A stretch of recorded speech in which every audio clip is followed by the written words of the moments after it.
évidemment. On va parler encore de pénibilité. Et je vais appeler Anna Azaria, la présidente de Femmes et Égalité, à venir nous parler de la question justement de la pénibilité, mais aussi de l'invisibilisation des métiers féminins et la dévalorisation souvent des métiers féminins. Ça parle là? Ça parle là. Alors bonsoir à toutes, bonsoir à tous. Pour celles et ceux qui ne nous connaissent pas, nous sommes une association qui lutte pour la défense des intérêts et des aspirations des femmes des milieux populaires. Nous agissons sur les terrains, principalement dans les cités, dans les quartiers populaires, là où habitent bon nombre de travailleuses des métiers féminisés, les travailleuses du nettoyage, du commerce, de la santé, les aides à domicile, les auxiliaires de vie. Celles qui sont essentielles à la société, celles qu'on a appelées les premières des corvées pendant la pandémie, celles qui travaillaient déjà dur dès avant la pandémie et qui continuent à le faire aujourd'hui.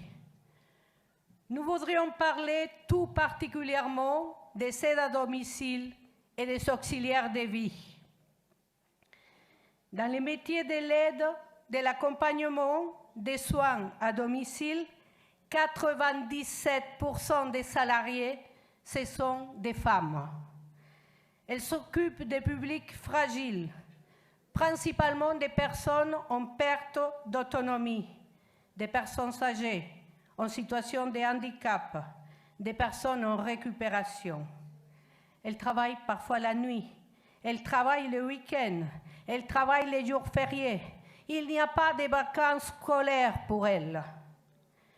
Si la crise du Covid a mis en lumière l'importance de ces métiers pour que la société fonctionne, la crise sanitaire que nous vivons encore aujourd'hui, avec un hôpital public qui se délite, avec l'explosion du nombre des interventions en hôpital du jour, dites ambulatoires, a renforcé la nécessité et l'importance des aides à domicile et des auxiliaires de vie pour le suivi des soins à domicile. Quelles sont les conséquences de la réforme des retraites pour ces travailleuses? Cette méga fabrique des perdantes, c'est comme ça que nous l'appelons, cette réforme nous imposant de travailler 2 années de plus pour partir à la retraite et de cotiser 43 annuités pour avoir une carrière complète, touche durement les femmes ouvrières, les employés, parmi lesquels les aides à domicile, les auxiliaires de vie sont des cas emblématiques. Elles sont restées mal payées et leurs conditions de travail ne se sont pas améliorées. Pour une auxiliaire de vie, le salaire moyen est de 950 €. Elle n'atteint pas l'équivalent du SMIC mensuel. Les trajets ne sont pas comptabilisés. Ce sont des femmes qui travaillent à plein temps, mais qui sont payées à temps partiel. Les temps de travail sont fragmentés entre les différentes personnes aidées et ils sont entrecoupés de nombreux temps de transport entre leurs domiciles. Le grand mensonge dont toutes les intervenantes ont parlé tout à l'heure, ces grands mensonges de 1 200 € n'est pas destiné pour elles. Elles n'auront pas cotisé tous les trimestres requis en travaillant au SMIC et à temps complet. Pour ce qui concerne la pénibilité, en matière d'accidents de travail, les auxiliaires de vie ont un taux de 30% supérieur à ceux des ouvriers du BTP. Exposés à des produits chimiques, des produits d'entretien ménager, à des postures traumatisantes, quand il faut porter les patients du lit au fauteuil, les aider à marcher, à monter ou à descendre les escaliers ou à faire leur toilette, ce sont des pénibilités qui ne sont pas reconnues en tant que telles, parce que c'est le même Emmanuel Macron qui a sorti ces critères de pénibilité, de pénibilité reconnues. Leurs conditions de travail les poussent souvent vers l'invalidité à 50 ans. Alors, comment tenir jusqu'à 64 ans?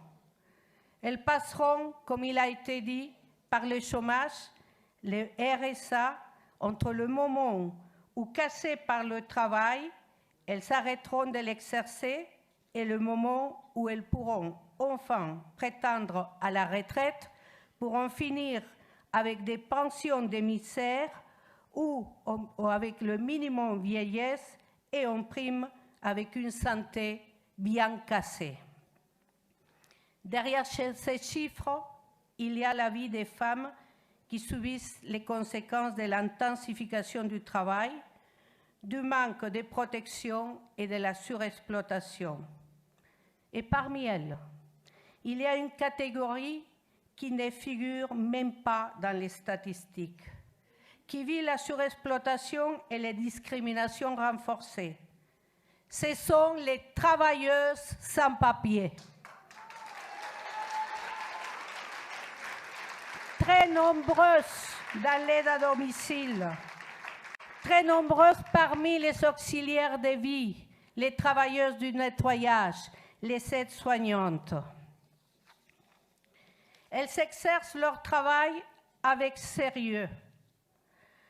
Elles s'exercent dans un secteur où la crise du recrutement n'a jamais été aussi aiguë parce que le turnover est très fort. Les familles, les employeurs qui les engagent leur font confiance. Elles font bien le taf. Les travailleuses sans papier, comme elles le disent dans les manifestations, elles veulent cotiser pour les retraites, elles veulent que leur travail soit déclaré. Mais les pièces demandées pour la régularisation sont nombreuses, difficiles à collecter. Les temps de présence requis sont trop longs. Les rendez-vous dans les préfectures sont inaccessibles. En conclusion, la reconnaissance de l'État que l'État propose à ces millions de femmes qui se sont données à fond dans leur travail des années durant et qui finissent leur carrière professionnelle, cette reconnaissance, ce sont 2 années de corvée supplémentaires. Cette réforme est pour nous un condensé de la politique de mépris d'Emmanuel Macron et de son gouvernement, du mépris des classes qui les caractérisent. La colère est immense. Comme il a été dit, il faut continuer à travailler pour amplifier l'opposition, la mobilisation. Les travailleuses des métiers féminisés, les aides à domicile, les auxiliaires de vie, fiers de leur métier, participent à cette mobilisation. Avec elles, nous disons haut et fort pour toutes les travailleuses des métiers féminisés qui se sont cassées la santé, pour toutes les travailleuses avec ou sans enfants, pour toutes les travailleuses avec ou sans papier, 64 ans, c'est non. Emmanuel Macron, ta réforme, on n'en veut pas, on la combat. Et c'est toutes et tous ensemble qu'on ne lâchera pas.